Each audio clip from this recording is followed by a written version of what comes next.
So, figured I would do this read specifically on power players.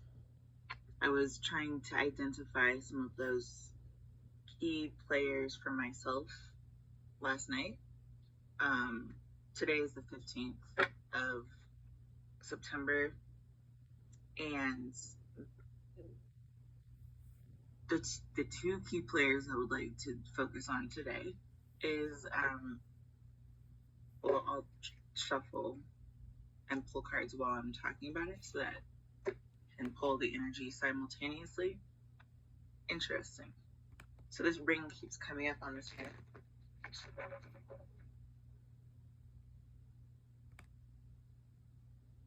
I'll get one more shuffle because I don't know.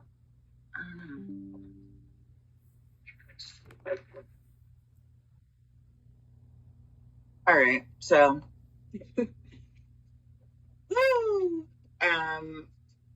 we're gonna start with Nadya Suleman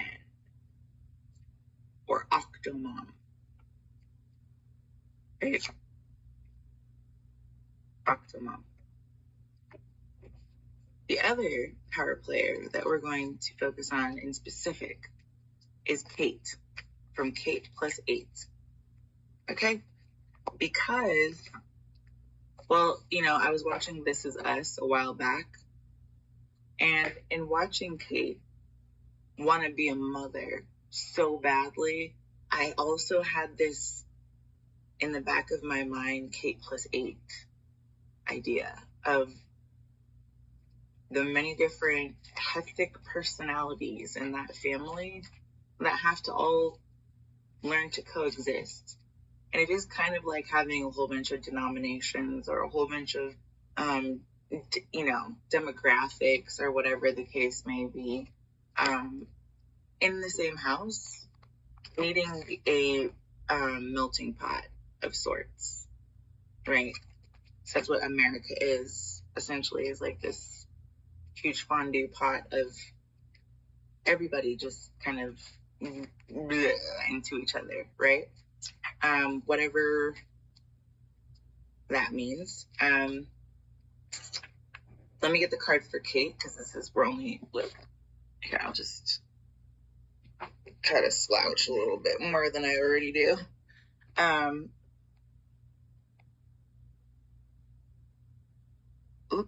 That was really close. Ophelia almost just decided to cut that off. She was like,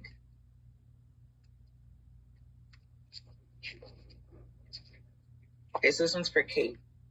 And it's because of the struggle. And I think one of the things that, in that specific series that kind of struck me about Kate in particular was that I feel like she never really found her ultimate happiness. It was kind of sad to watch that many disappointments over and over again. But in a specific way, it did build her character. It built who she was in This Is Us, right? But the reason I'm bringing that up with Kate plus 8 is because on the other end of things, there's always going to be somebody whose treasure looks like trash to somebody else, and there's always going to be someone whose trash looks like treasure to someone else. I always think of that when I go to thrift stores, and I absolutely love them.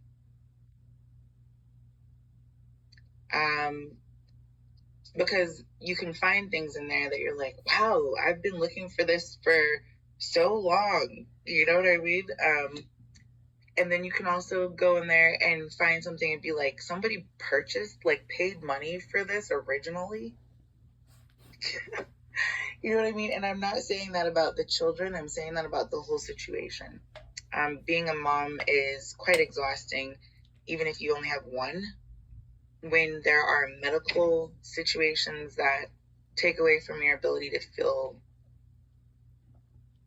ultimate happiness, I suppose you could say. And a whole bunch of very conflicting agendas that are occurring around you, conflicting information coming from two different sides. I'm just seeing the open book.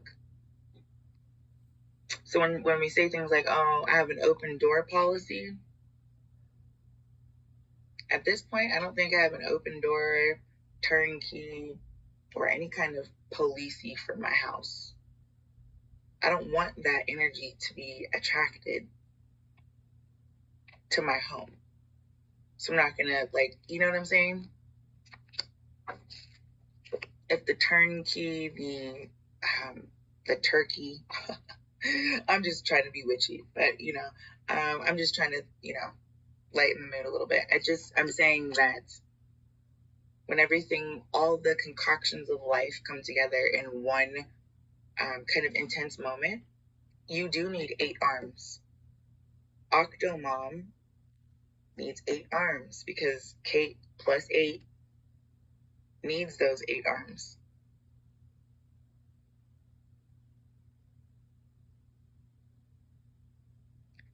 She needs those 8 arms.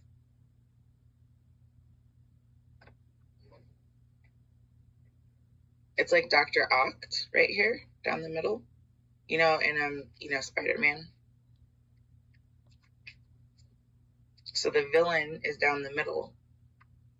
Someone always has to be the villain when there's a mother and a father, when there's one person that has the skill set and the other person that has the ability.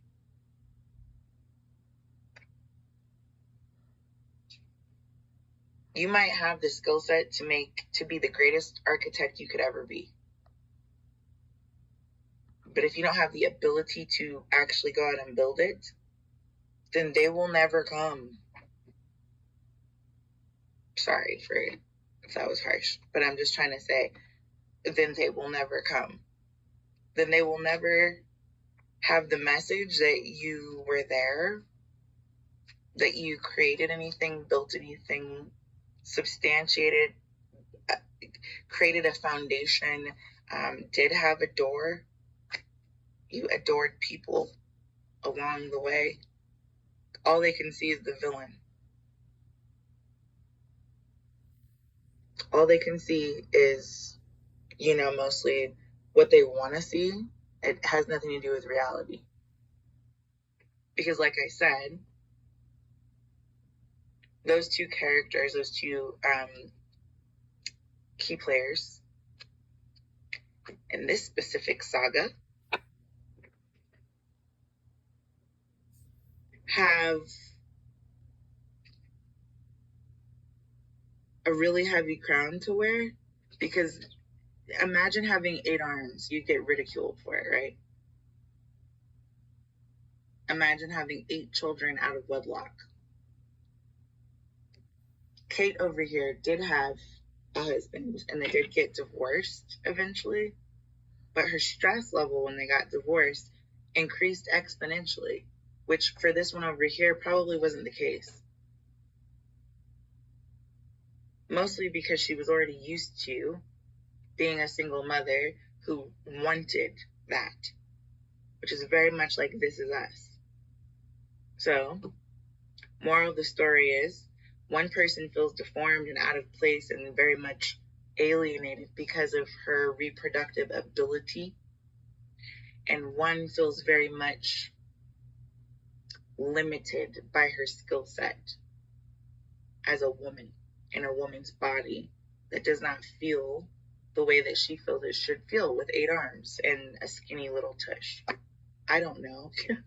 You know what I mean? Like, there's some information. Yeah, you can read about it all day long. Let me go do this diet or this cleanse or this exercise regimen or this whatever. Like, there's a whole bunch of concoctions and recipes and remedies and tinctures and pills and promises that you can make to people about their BMI, right? Their body mass index. But muscle will always weigh a lot more than, you know, bone.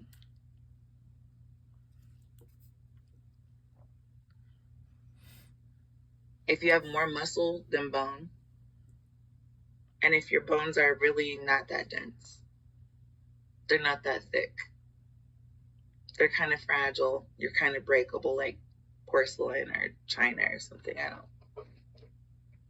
It's Unbreakable with Bruce Willis. It's the two sides of the scales. This one feels deformed and this one feels unable. So how does this, because there's some things like love, I'm just gonna say, that just don't have a formula. Doesn't need to be written down. You just kind of know about it. You just kind of know. In some space in your life, in your heart, in your body somewhere, you just know what love is. You know what's good. You know what's bad. You know it's a gut feeling will tell you those things. So that's the part of your system that's automatically already written into your genetics. The part that's a choice is to be consistent about it, about your everyday presentation of that. So what's frustrating is that when you're trying to tell a truth, an empirical truth, or doing formulas, then you want to be honest. You want the first, the second, and the third take all together so that you can see the progression. It's a draft of a paper.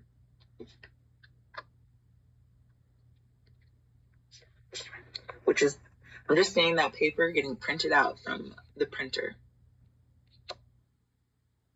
It's really interesting.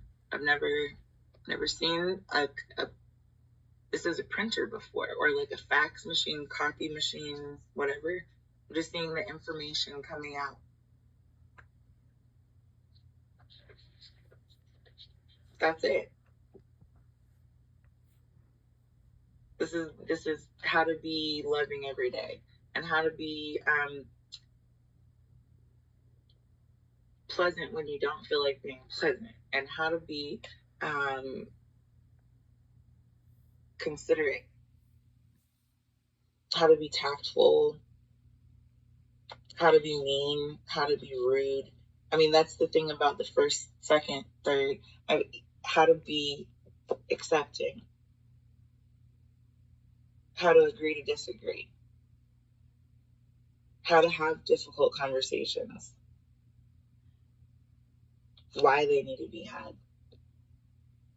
What are the reasons we're taking cursive out of schools? I mean, like, there's a ton of information that is to be examined, not to be judged.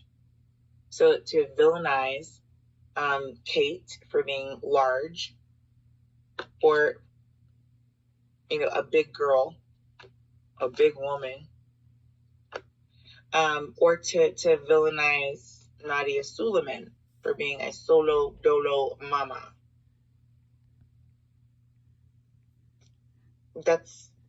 She's really happy being a mom, but it is exhausting taking care of 8 other humans that are outside of your body all of a sudden. And each have individual needs, believe it or not.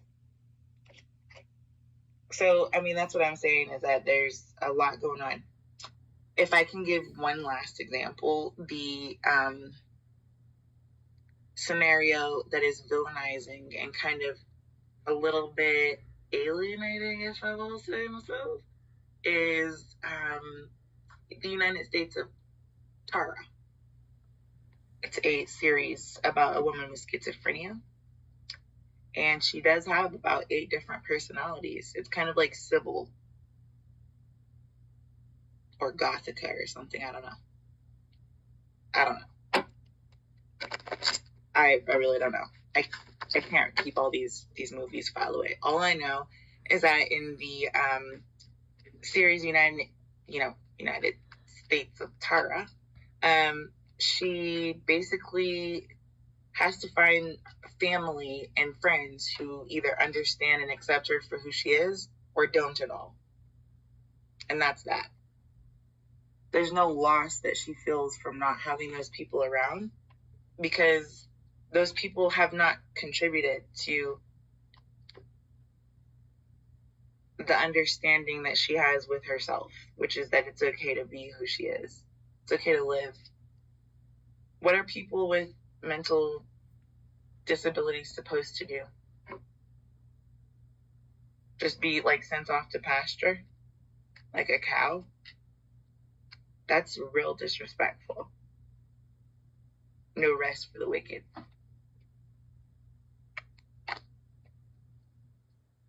So actually that goes in the middle, excuse me, with it's that idea of tolerance, which is the whole problem with a lot of things, is that there's not a lot of tolerance, not a lot of patience, not a lot of compassion, empathy. If you can't do it naturally, you fake it until you can make it. That's what I was taught. And if you can't say anything nice, you just don't say anything at all. Or at least not to other people. You can say it to yourself, yell. I was taught to scream into a pillow, punch a punching bag, go to therapy. Those were the methods I was given. So I don't know. Solitude seems to work pretty well for me personally.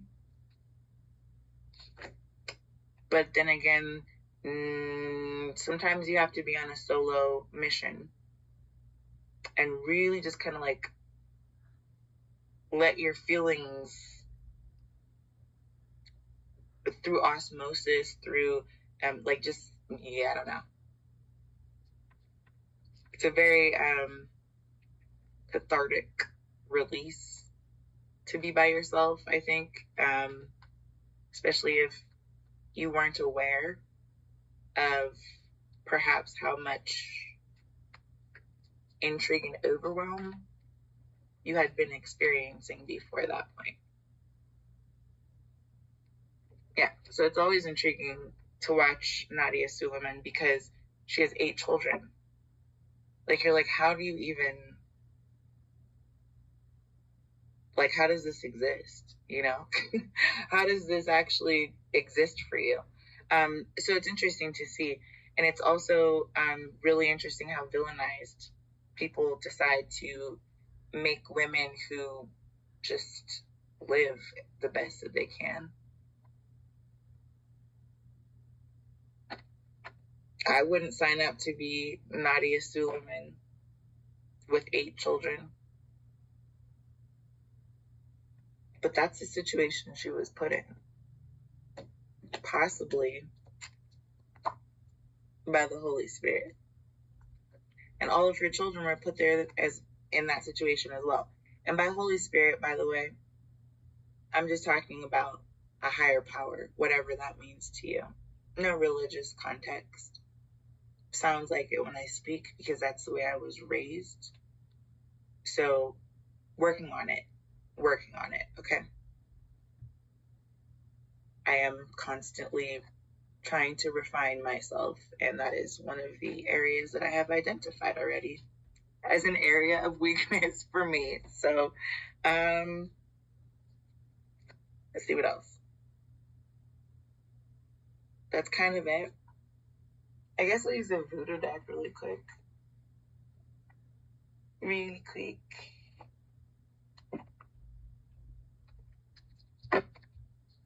So I'm going to start in the middle. I'm going to move to the, like, what we need to know moving forwards. And then what we need to know about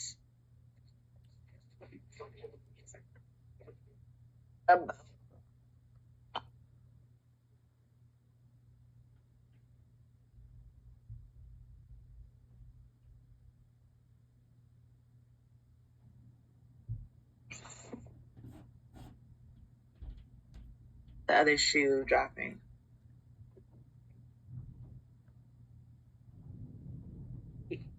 Okay. Ooh.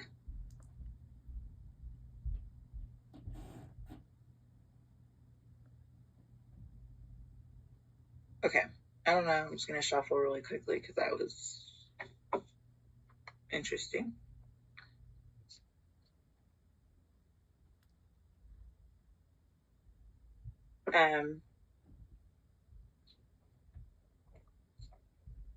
As a little side note, caveat, offshoot thing. If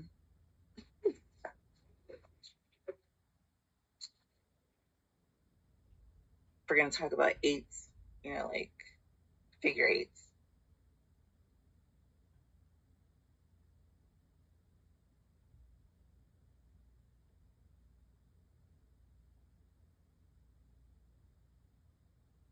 And this is kind of a forever energy.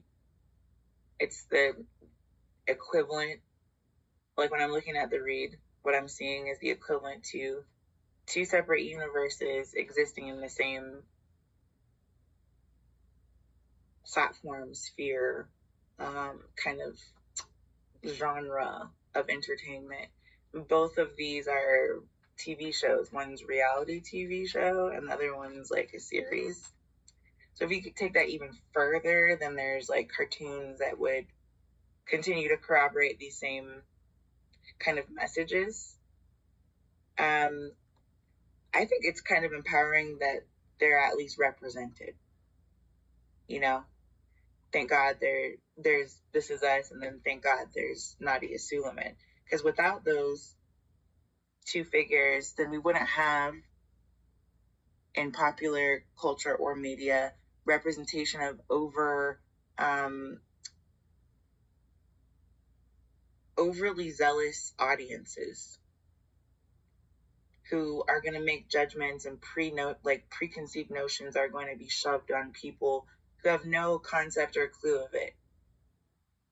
They might both be actors. They might either or could, like, maybe this Kate, the actor who acts in Kate plus 8, maybe she's actually gone through something that Kate and This Is Us has gone through. Or maybe Kate, right, has gone through something that Cara has gone through. There's no definitive dimensional reality to any of that. We could turn it on to a cartoon and make it kind of satirical, but that would dumb down the message that there is an overlay of information in the world that already exists, and it's very, very much pleasant and very much presently pleasant for certain people. Then for others, it's something they've never even conceptualized because it's outside the realm of their current imaginational space. I don't even think it crosses their mind. I just keep a lot this evening. I've been hearing Brian McKnight, if I ever cross your mind, or do I ever cross your mind?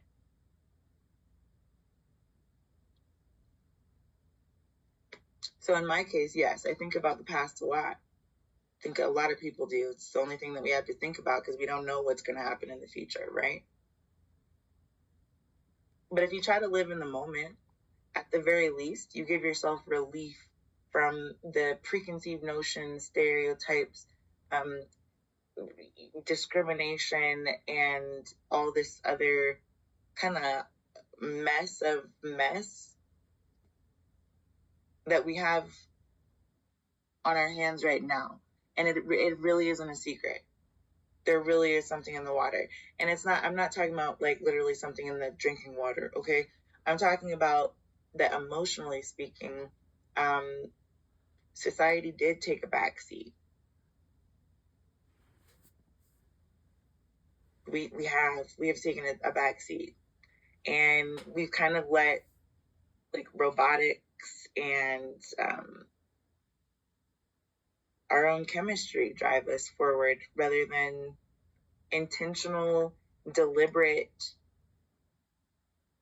exploration and curiosity that is directed towards a specific, commonly accepted goal. There was definitely a goal, but I don't know if it was commonly accepted. So that being the case, there's still kind of a disparity, and that's what I'm trying to point out. So for everybody that's going to look different, you'll see the overlap in different places.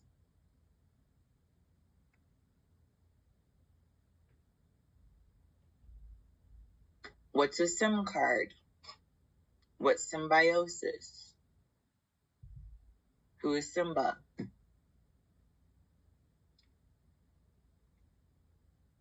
Who is Simjaza? What is Similac? You see what I mean? Like, you could go through and make random kind of, I love the Rorschach blot, so we'll use that.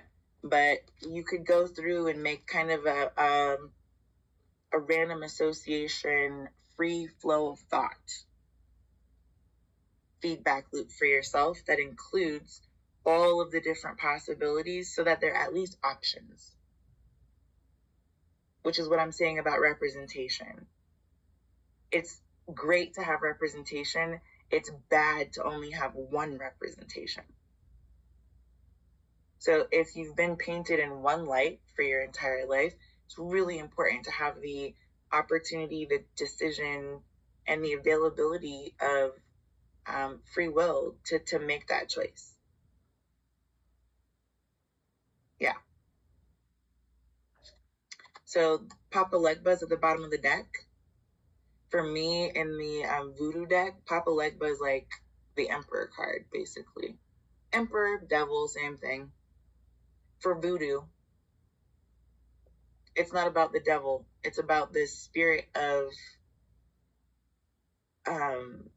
trickster chaos, a little mix up a little bit over here and a little bit of that.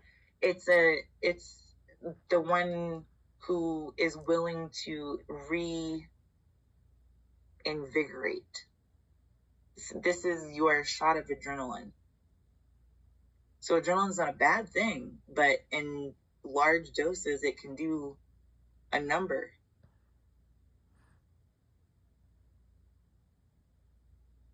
You understand what I'm saying? That's what Papa Legba does. He stokes the fire. He is the one with all the stories. He's the, that fax machine information that was just coming out. He's the one sending the fax. All of the words, all of any thought, any